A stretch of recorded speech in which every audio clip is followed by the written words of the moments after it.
Si tu regardes cette vidéo, c'est que tu t'es fait une tendinite d'Achille. C'est quoi la tendinite d'Achille? En fait, c'est l'inflammation de ton tendon qui vient s'insérer juste ici, là. Tu vois ce qui est en bleu, c'est là s'insère ton tendon d'Achille. Et en fait, il s'inflamme. Pourquoi? Parce que généralement, tu en as trop fait, tout simplement. Allez, je vais te donner la solution avec le petit protocole à faire à la maison.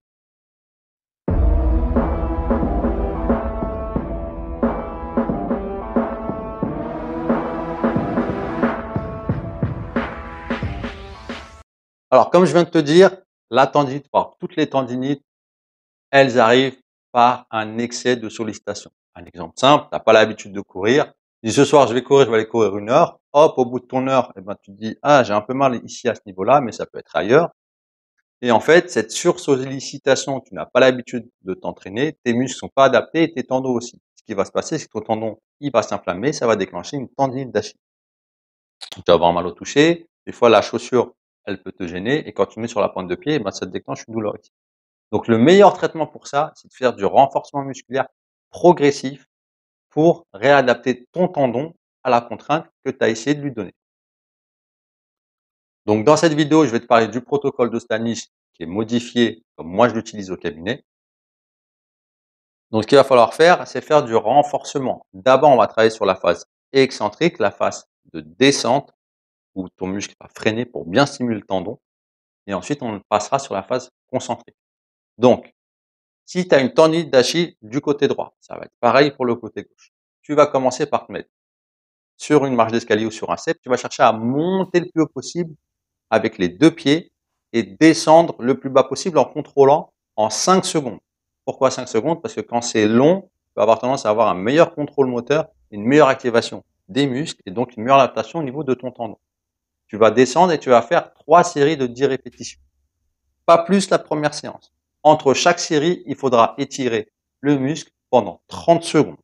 Ensuite, il va falloir que tu évalues ta douleur le lendemain. Si le lendemain, tu as trop mal, ça voudra dire que les 3 séries de 10 répétitions, c'est déjà trop. Il va falloir diminuer. Maintenant, si tu n'as pas mal, tu vas rajouter 10 répétitions à chaque séance, sur la deuxième et sur la troisième séance, pour arriver à 5 séries de 10 répétitions. Quand tu arriveras à 5 séries de 10 répétitions, tu rajouteras une répétition sur chaque série. Donc après, tu feras 5 séries de 11, 5 séries de 12, jusqu'à arriver à 5 séries de 20. Et progressivement, il faudra augmenter l'intensité du travail.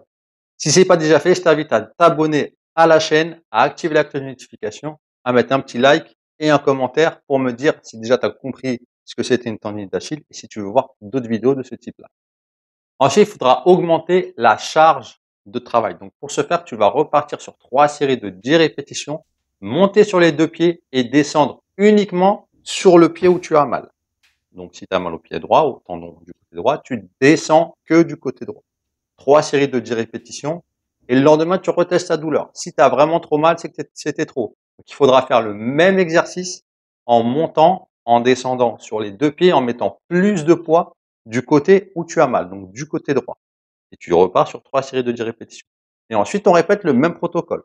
On va jusqu'à 5 séries de 10 et après, on augmente de 2 répétitions à chaque séance. 5 séries de 12, 5 séries de 14, etc. Quand tu arriveras à 5 séries de 20 sur un seul pied, on va essayer de travailler la montée et la descente. Et on prend le même protocole. 3 fois 10 jusqu'à 5 fois 10. Et ensuite, on rajoute 2 répétitions pour arriver à 5 fois 20. Voilà, dans le protocole de Stanish original, il y a une modification de la vitesse, mais ça, c'est un truc qu'on va réserver tout à la fin du programme. Donc, quand tu arriveras à monter et à descendre sans douleur sur un pied, tu pourras commencer à faire la même chose en variant la vitesse. Ça veut dire qu'au lieu de descendre en 5 secondes, tu vas essayer de descendre d'abord en 3 secondes et puis après en 1 seconde. Voilà. Une fois que tout ça c'est fait, il va falloir que tu retestes sur tes activités, si tu fais du foot, si tu cours, bref, ce que tu as l'habitude de faire. Est-ce que tu as moins mal au tendon?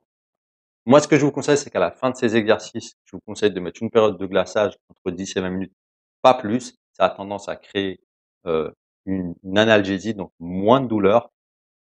Ça va marcher chez certaines personnes, chez d'autres non. Donc, je vous conseille, je vous invite à le tester et à me dire dans les commentaires si pour vous, la glace, ça fonctionne ou pas. Maintenant, si la tendinite elle est vraiment chronique, elle date depuis longtemps, il va falloir allez examiner vos dents. Allez chez le dentiste parce que quand vous avez un mauvais état bucco-dentaire, ça peut déclencher des tendinites à distance et même un bon programme de rééducation des fois, eh ben, ça passe pas. Ça et ensuite, vous pouvez toujours essayer une infiltration.